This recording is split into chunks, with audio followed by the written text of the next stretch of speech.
Welcome to the Growler, a Hoot podcast hosted by Paul Dana and other bald friends like Mo Egger, Dave Nanametz, home of all your Bengals breaks, takes. Welcome to the Growler. All right, welcome into the latest edition of Balds Don't Lie on the Growler. Happy to be with you on a Tuesday. It's cut down day, Mo, as we talk. And I know that you're closely monitoring the wires for big news. Sure. Oh yeah. Big news. Yes. Big news. Who's your favorite player that was the Bengals ever picked up off the waiver wire? BJ Hill. Well, they didn't pick him up. He was pickup though. He was a trade. He late season. Yeah. Are you a big Devin Asiasi guy? No. A Tufele man? No. So BJ Hill would be my favorite late summer acquisition, right?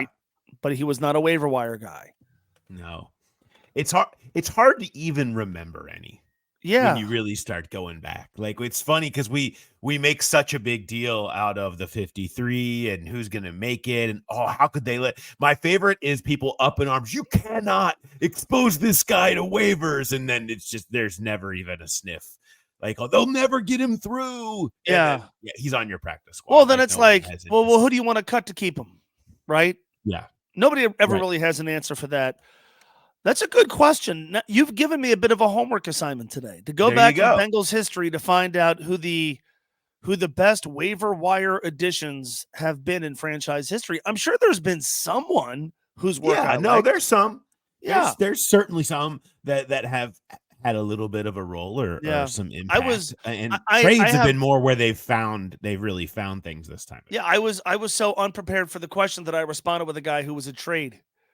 Traded for Billy Price. So I don't know. Well, I did just sort of spring on you. We'll today on ESPN 1530 from 3 to 3:45. Yes, that's right. We can discuss that and more as I'm on with you as we lead up to cut down day at 4:00. But we, of course, have to talk.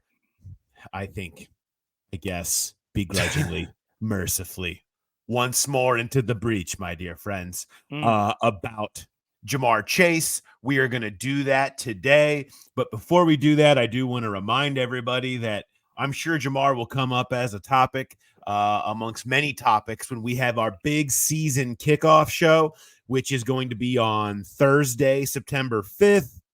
That, of course, the night that the Chiefs and Ravens begin the season at 8:30, 8:20. But we will start at 7 o'clock at BetMGM Nation Kitchen and Bar down at the Banks. The big media extravaganza. Of course, me and Jay and Mark will be there, but we'll have just a cavalcade of stars on the Bengals beat, from Kelsey Conway, James Rapine, Charlie Goldsmith.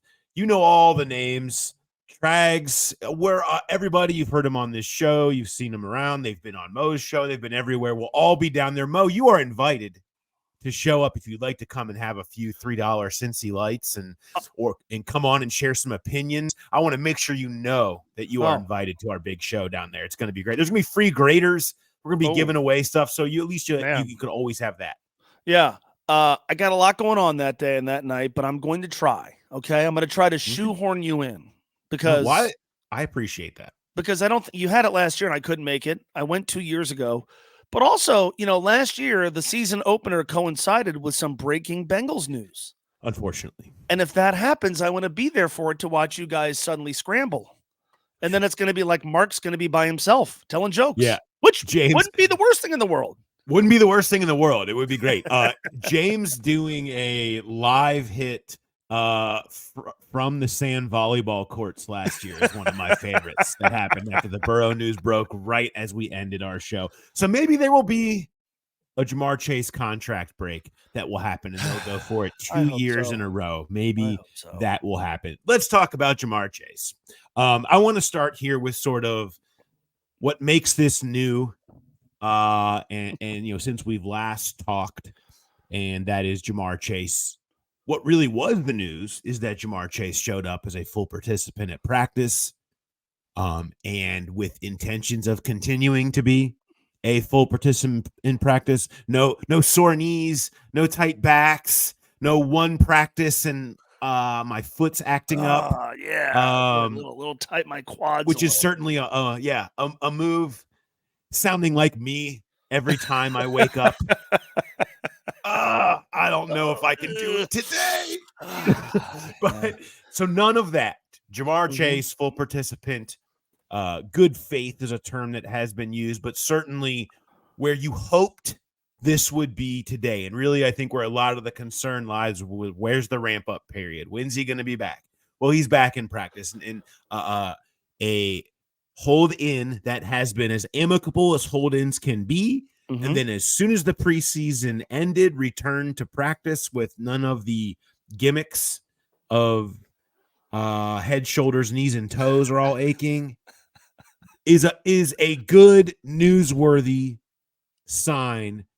And then you get into CeeDee Lamb signing his contract with Dallas and kind of giving the first drop in the wide receiver market since the Justin Jefferson flood. And set a little bit of a benchmark. Lamb coming in at $34 million on an average annual value and about $100 guaranteed. The final detailed numbers, you never know, can be funny numbers. They can be baked in. There can be void years. You never quite know. We haven't seen the exact details on that yet, but looks to be 34 per year, 100 guaranteed, which is a tier below where Jefferson came in. Does any of this register as mattering to you, Mo? Not really. I got to be honest. The Jamar Chase saga, is it a saga? Are we applying saga? It's become a saga, I think. I think it's been blown into a saga. As it relates to my intense interest ended on Sunday because I only cared about one thing. Was he going to miss games in 2024? Was he going to be willing to miss football games that count, games plural, in 2024? And maybe all along the answer was yes, and he had a change of heart. And maybe his return to the practice field tells us that something is imminent. I don't know. But one thing mattered. Is the season going to start without Jamar Chase? And how much is this going to hurt this football team? Him practicing tells me he's going to play. Nothing else really matters. I'm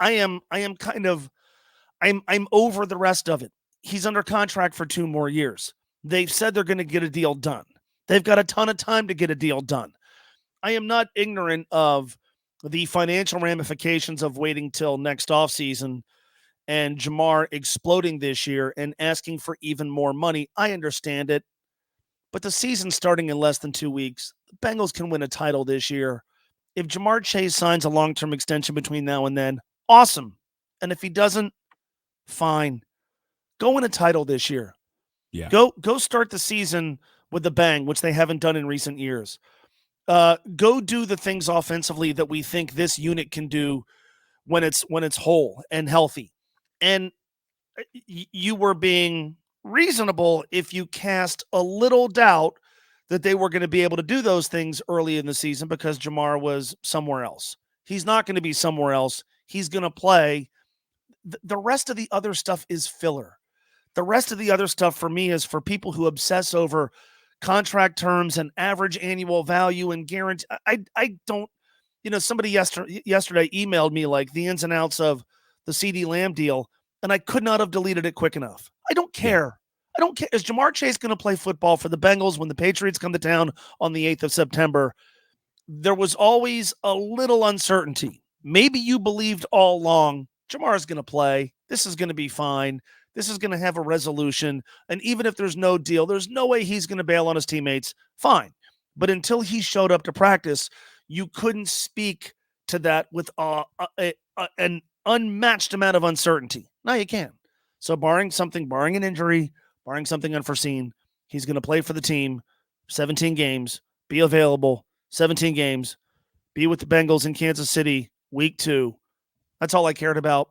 There's a resolution there. The rest of the other stuff, I'll worry about some other time. I think Burrow could take the practice squad receivers out there against the Patriots and win 12-6. Sure. You know, I think, you know what I mean? We've seen a little of what's good with Drake May, Jacoby Brissett in front of an offensive line that makes Bengals fans think of 2021. You know, you've got time.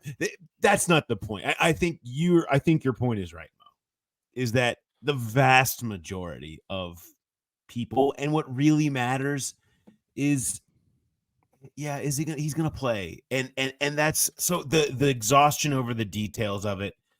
I get. Is there an amount of money that they could give Jamar Chase and you'd be like, that was stupid, I wish they wouldn't have done it?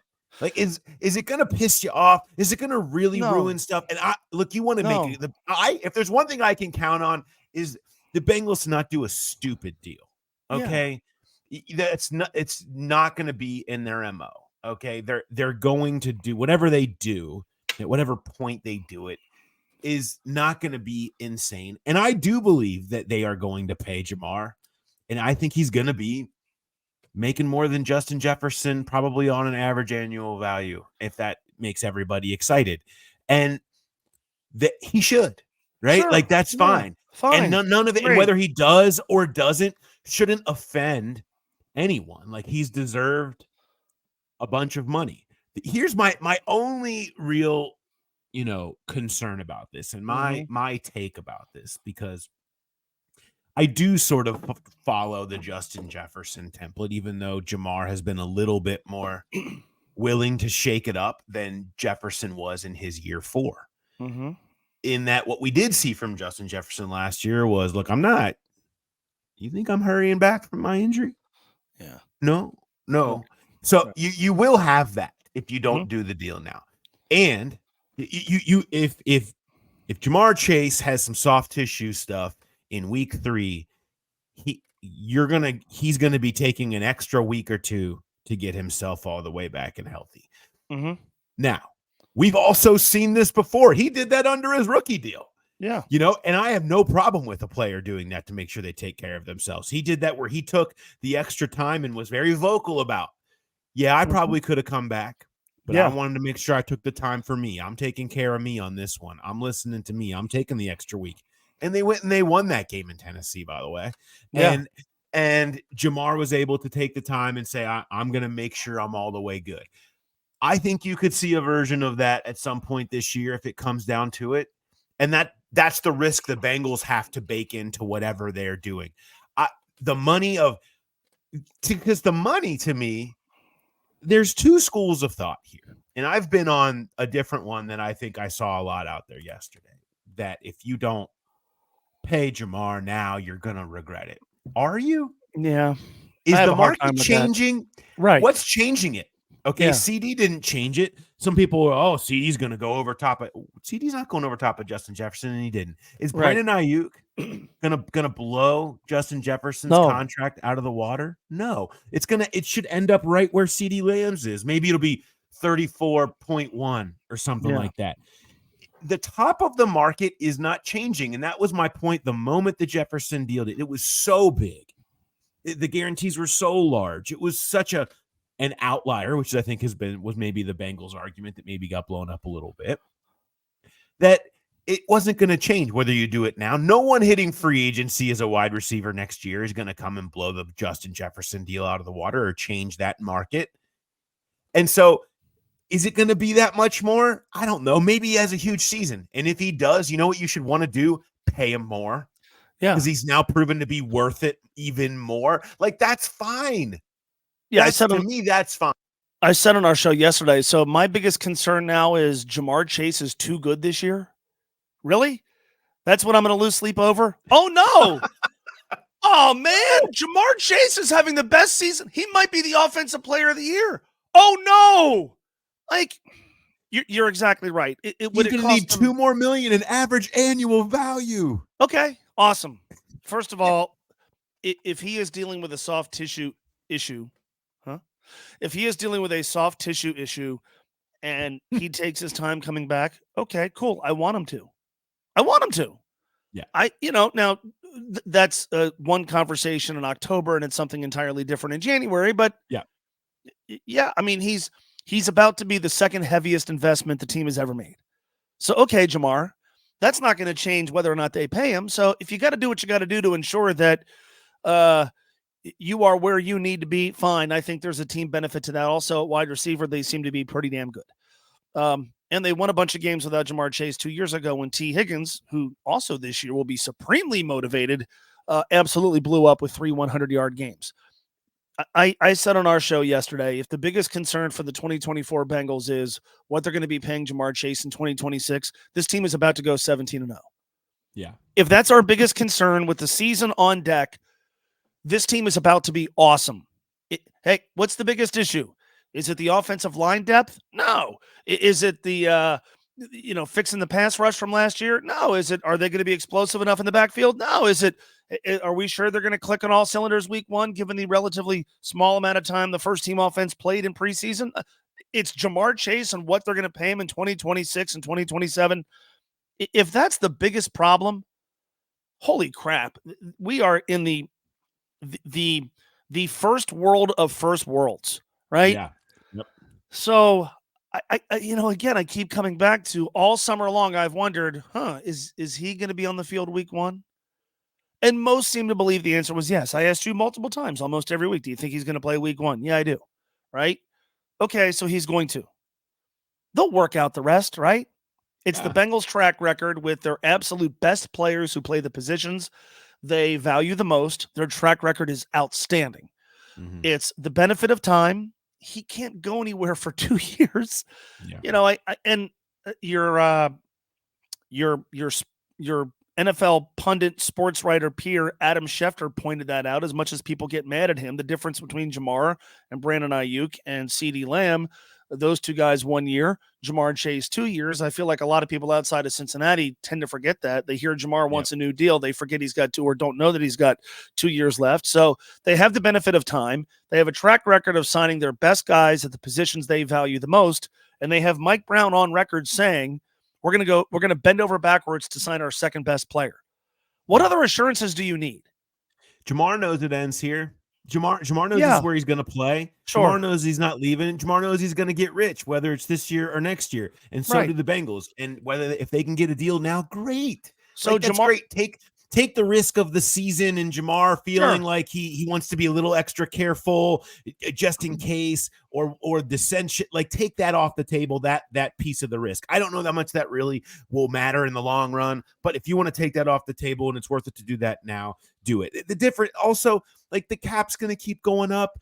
There's a chance you pay Jamar more next year, by the way, and his cap percentage goes down. Right. Okay. Yes. Because there's going to be so much more money and you save money on not having to do the outlay right now. Like, if you want to get into the financials, but the bottom line is, like, I don't think this is really about it's not really about money. Yeah. They're going to pay him. He knows they're going to pay him. He's going to be here. They know he's going to be here. Yay. You're going to play with Burrow. Everybody knows that. Like, I don't think there's a lot of idea. It's a matter of timing and a matter of, I guess, you have the risk of how Jamar feels, and Jamar's been one to just kind of say and do whatever he feels sometimes, and maybe you want to just make sure he says and feels happy thoughts. I think sometimes you have to take your cues from everybody else. So Jamar Chase is not worried, right? Doesn't seem to be worried. Do we think the Bengals are worried? They don't ever seem to be very worried in this. So regard. Why on earth should I be worried? Right? You shouldn't. I'm going to guess that Jamar Chase isn't losing a lot of sleep over this. No. I'm sure it's on his radar. How is it not? He has a chance to be wealthy to a degree that he probably never imagined. And the people who handle the spreadsheet for the Bengals, it's on their radar. But as anybody, there's no acrimony. Salvos aren't being fired. There's no cryptic tweets. He's back at practice. Nobody seems to be worried. No. So I'm not going to be worried. No. I'm going to focus my time and energy as a fan.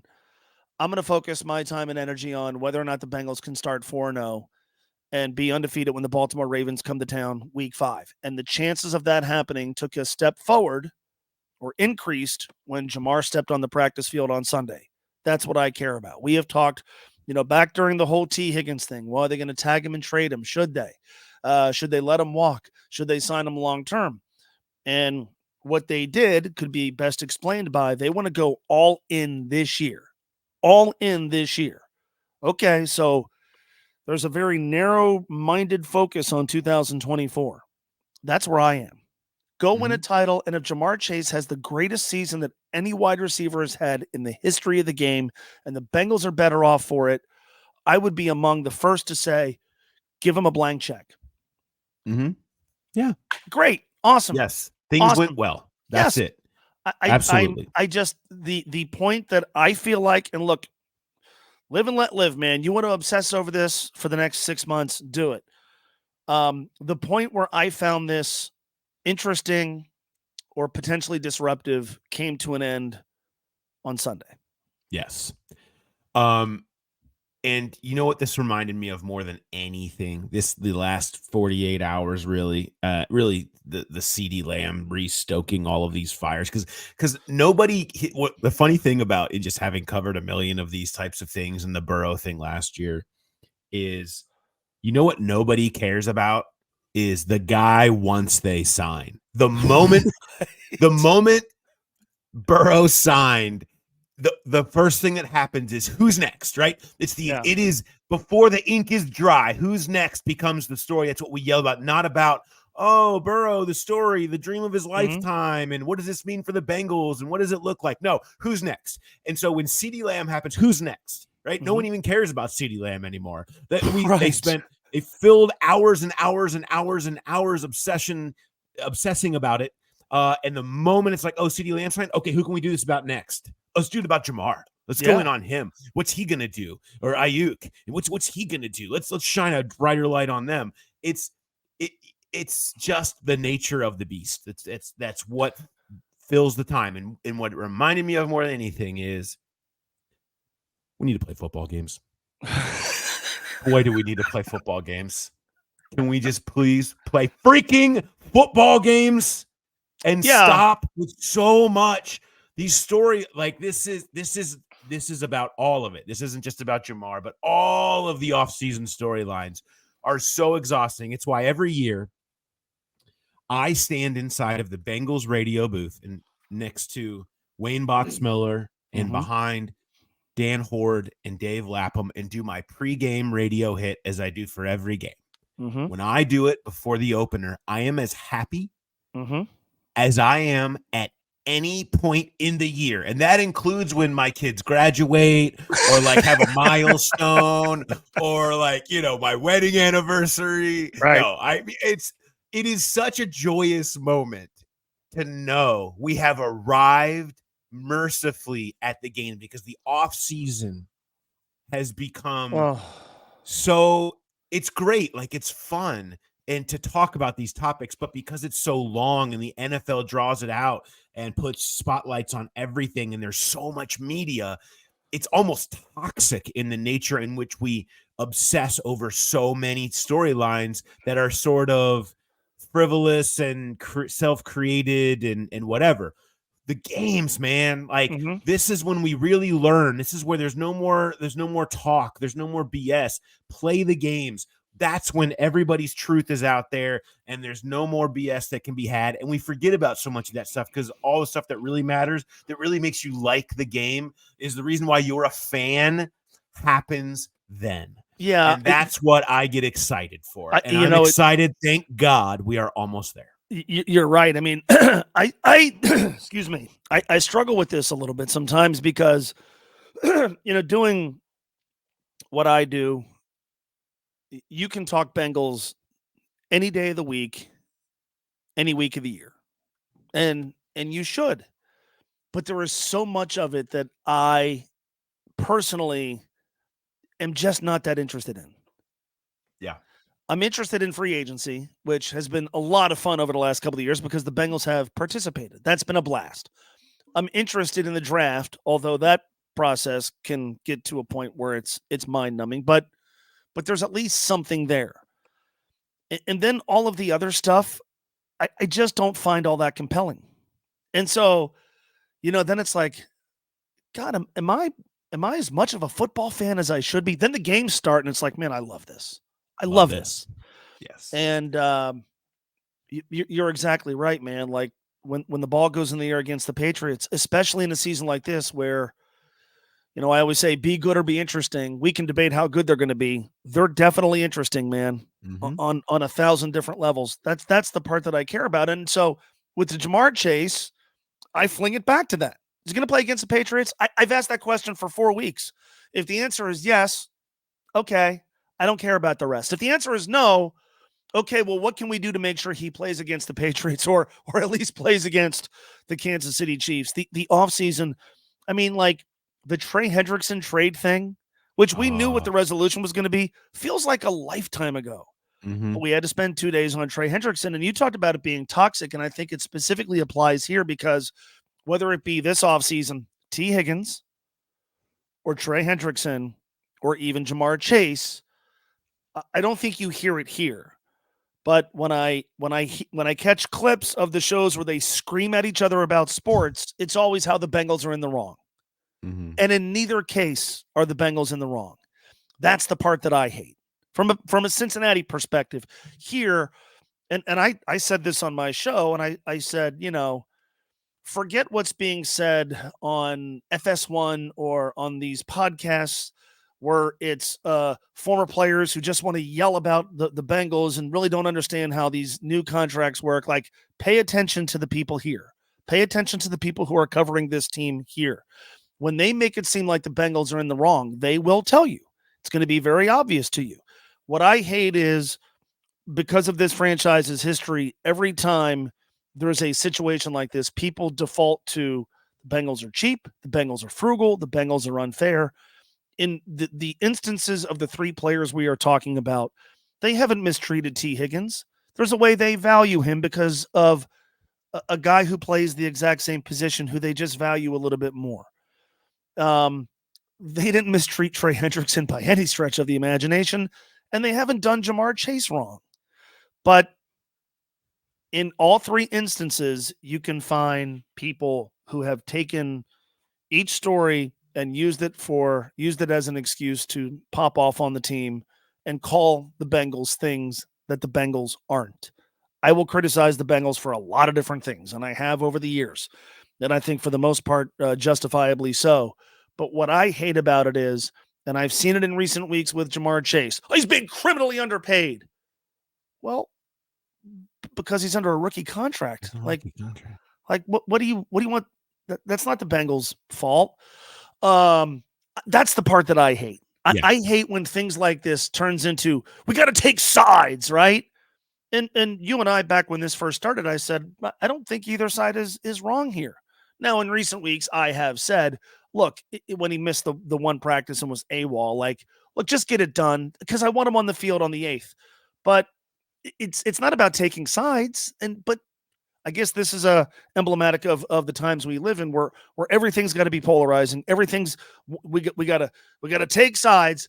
That was unnecessary to me. That was unnecessary in regards to the 48 hours with Trey Hendrickson. It was unnecessary with the T. Higgins thing, and those things to me become exhausting, and they suck the fun out of talking about a team during the offseason, right? Yes. They suck the fun out of talking about the offseason things that are a little bit more interesting, like roster construction and player movement and the draft and free agency and comings and goings and all that sort of stuff. This Jamar Chase thing, the one thing I'll say, and maybe you could put this on Jamar, is over the last 4 weeks, the fun of ramping up for what we think is going to be an interesting and possibly a really good season, it hasn't been totally sucked out of it, but it's compromised it a little bit. And I haven't enjoyed that. Yeah. The thing is, the smart people that you listen to, whether it be locally or nationally, and there's many of them, because if you're going to have 8 million podcasts, there's a couple that are good. Sure. But when you look out there are people that have legitimate concerns about the Bengals defensive line. There are people that have legitimate concerns about all the transition happening at running back and what they're going to do at third receiver. And is their offensive line really good enough? And what about Burrow's health? And a lot of those same people are picking the Bengals to win the Super Bowl, even. Sure. Or be like smart people who I really, really, really respect. And some of them are saying, I think they'll be in the hunt, but this or that. Like, what else do you want, man? Right. They are in a great spot, and the games are about to begin, and this is a side note storyline. Do they need Jamar Chase? Yes. Is he good? Do they need him to be great? Yes. Is that going to happen? It appears it's going to, because he's under contract for 2 years, and they'll figure a way to work it out. I think obsessing over it is the wrong way, but that takes me to the fact, Mo, that I am, again, very excited for the games to begin, and we can stop talking about that. We can stop talking about it right now, and we can just end this. Well, yeah. I mean, I would imagine we're going to talk next week, right?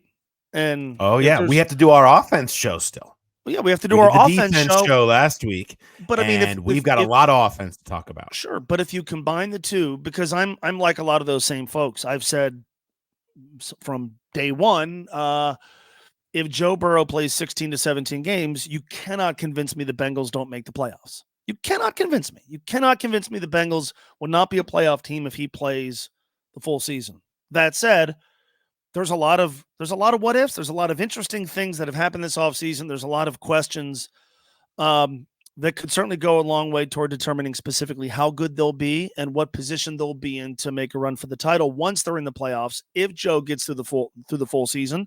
Oh, and by the way, and your colleague Mike Sando did his quarterback tiers, which is one of my favorite things to read and talk about. And quick plug, Mike will be on my show on Thursday. But he quotes a defensive coach who says Joe's going to break down. This is a really interesting season for Joe Burrow in that regard, right? Yeah. You talk about things that matter more than Jamar Chase. Yeah. By the end of the season, are we done for a while talking about Joe's health, or do those conversations get amplified because for a third time in 5 years, injuries have derailed his season? And then what's going to be the cumulative effect? I could go on for hours about that, and probably will over the course of the season, and care about it because it matters so much more than so much of the stuff that has dominated the discourse over the last 4 or 5 weeks. You're exactly right. There was a line in there about I'm really curious to see how the ball comes out of his hand this season. Yeah. And it's something that everybody should be more concerned about than whatever's going on in the Jamar Chase conversation right now. All right. We'll talk about all of that and more. I will be on your show from 3 to 3:35 on ESPN 1530 this afternoon on Tuesday. And then, of course, we're going to be doing that all season long.